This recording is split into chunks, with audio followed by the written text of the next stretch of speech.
مجھے یاد ہے کہ میں غالباً 4 یا 5 سال کی تھی جب بھی امی ابو بازار جاتے اور گھر میں واپس داخل ہوتے تو میں ہمیشہ ایک سوال کرتی، آپ میرے لیے گڑیا لے کر آئے ہیں؟ یہ میرا بس ایک سوال تھا، لیکن اس سوال کے پیچھے چھپی خواہش نے کب میرے اندر انگڑائی لی تھی، کب وہ میرے دل اور دماغ پر چھائی تھی اور کب اس نے میری زبان پر حکومت کی تھی، مجھے نہیں معلوم۔ بس اتنا پتہ ہے کہ وہ ایک رٹھ تھی جو بار بار زبان سے جاری ہو جاتی تھی۔ یہ جس دور کی بات میں کر رہی ہوں اس میں بچوں کی خواہشات و جذبات کی وہ ویلیو نہیں تھی جو آج ہے۔ بچے کی ضرورت کا احساس بھی کم ہی ہوتا تھا، اور پھر سرکاری تنخواہ ضروریات کے لیے تو ہو سکتی تھی، خواہشات کے لیے نہیں۔ چنانچہ وہ دونوں میرے سوال پر یا تو مسکرا دیتے یا کوئی جواب دے دیتے جو مجھے آج یاد بھی نہیں۔ پھر ایک دن ایسا ہی ہوا، امی ابو بازار سے واپس آئے اور میں اپنا سوال لے کر موجود ہوئی، لیکن اس مرتبہ وہ دونوں ایک معنی خیز مسکراہٹ اپنے چہرے پر رکھتے تھے۔ مجھے بہت تو یاد نہیں، لیکن اتنا کہا، فلاں کمرے میں جا کر دیکھو۔ میں گھوم گھام کر واپس آ گئی تو مجھے دوبارہ کمرے میں بھجوایا گیا، اور پھر شاید کسی بڑے بہن بھائی کے اشارے پر، کیونکہ میں چیزیں تلاش کرنے میں کافی ناکامی ثابت ہوئی ہوں، مجھے ایک شیلف پر رکھی ہوئی گڑیا مل گئی۔ میں یقیناً بہت خوش ہوئی ہوں گی، کیونکہ اب بھی مجھے یاد نہیں کہ وہ خوشی کیسی خوشی تھی۔ مجھے یہ بھی یاد نہیں کہ اس اکیلی گڑیا سے میں کیسے کھیلتی ہوں گی۔ بس کچھ کھیل یادداشت میں ہیں، لیکن پھر وہ گڑیا کہاں کھو گئی مجھے یہ بھی یاد نہیں۔ ایسی واقعتاً ہر انسان کے اندر ہزاروں خواہشات جنم لیتی رہتی ہیں۔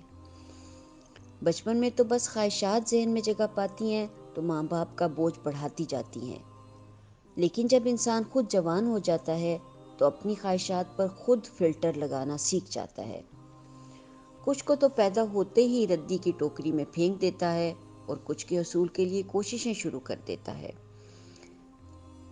اور بعض اوقات حالات و وسائل ناموافق ہونے کی وجہ سے انہیں خود بھی چھوڑ دیتا ہے، اور کچھ کو اپنے سینے میں پال کر جوان اور بڑا کر لیتا ہے۔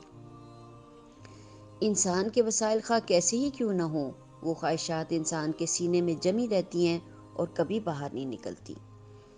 کچھ خواہشات واقعی منہ زور گھوڑا ہوتی ہیں، ساری عمر انسان کو اپنی پیٹھ پر بٹھا کر دوڑاتی رہتی ہیں، اور انسان خواہ ہلکان ہو جائے یا ہلاک ہو جائے، ان خواہشات سے پیچھا نہیں چھڑا سکتا اور انہیں حاصل کرنے کی کوشش کرتا رہتا ہے۔ حالانکہ دیکھا جائے تو خواہش اور منزل کے درمیان یا تو کوشش ہوتی ہے یا حالات ہوتے ہیں جنہیں شاید قسمت کہا جاتا ہے یا رب کی رضا سمجھا جاتا ہے۔